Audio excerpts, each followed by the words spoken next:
Selamat pagi anak-anak. Assalamualaikum warahmatullahi wabarakatuh.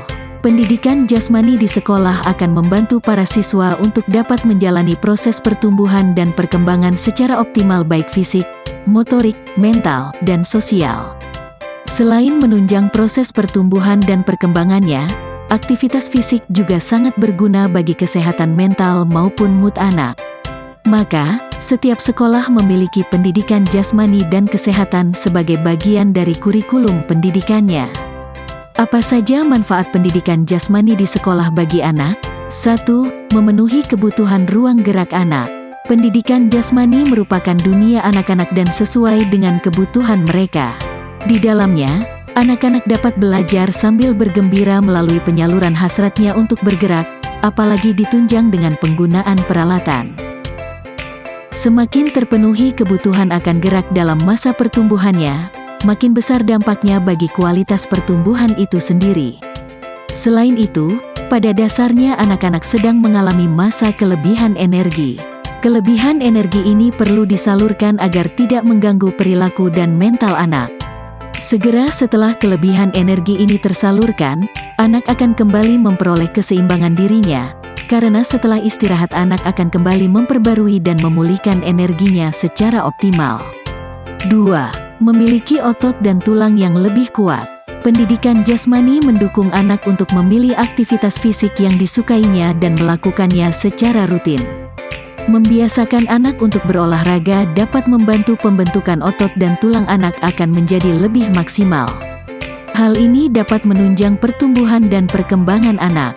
3. Mencegah terjadinya obesitas. Melakukan pendidikan jasmani dan berolahraga dapat membantu menjaga agar berat badan anak tetap ideal, sesuai dengan tahapan pertumbuhannya. Hal ini dapat mencegah terjadinya berat badan berlebih pada anak, yang paling sering disebabkan oleh rendahnya aktivitas fisik. Dengan memastikan bahwa berat badan tetap ideal dan proporsional dengan tinggi badan, anak akan terhindar dari obesitas. 4. Menurunkan risiko terjadinya diabetes tipe 2 dan hipertensi. Untuk menjalani pendidikan jasmani tidak hanya bermanfaat baginya untuk saat itu saja, namun juga merupakan bekal baginya di masa depan. Beberapa penelitian menunjukkan bahwa anak yang dididik untuk berolahraga sejak dini memiliki kemungkinan yang lebih rendah untuk mengalami diabetes tipe 2 dan hipertensi ketika tumbuh dewasa. 5. Meningkatkan mood dan kreativitas. Menjalani pendidikan jasmani dan beraktivitas fisik juga dapat sangat bermanfaat bagi kesehatan jiwa. Hal ini tidak hanya membuatnya menjadi lebih semangat dan bahagia, namun juga dapat menunjang kreativitas dan performanya dalam kegiatan sehari-hari. 6.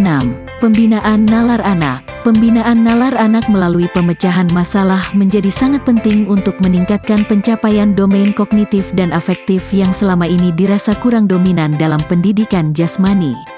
Adegan atau simulasi pergaulan, kesetaraan kesempatan siswa laki-laki maupun perempuan, serta pengembangan sikap sosial merupakan sumbangan penting dalam pendidikan jasmani, kejujuran, sportivitas, dan berbuat adil, fair. Semua hal tersebut yang merupakan napas inti dalam olahraga merupakan investasi penting dalam pengembangan sosial mereka. Pengajaran pendidikan jasmani di sekolah punya banyak sekali manfaat untuk anak. Dengan adanya berbagai pilihan olahraga, permainan, serta metode pengajaran yang tepat, anak-anak diharapkan akan mampu tumbuh dan berkembang secara optimal baik secara fisik, motorik, mental, dan sosial. Sebuah paket lengkap yang akan membawa manfaat besar untuk anak. Selanjutnya, materi di kelas 8 semester 1. Kebugaran, aktivitas permainan bulu tangkis, aktivitas beladiri pencak silat, aktivitas gerak berirama, pencegahan terhadap pergaulan bebas. Kemudian, penilaian dalam pelajaran PJOK. Nilai harian, yaitu kehadiran pada saat pembelajaran PJOK, pengerjaan tugas tepat waktu. Nilai ulangan tengah semester, nilai ulangan akhir semester.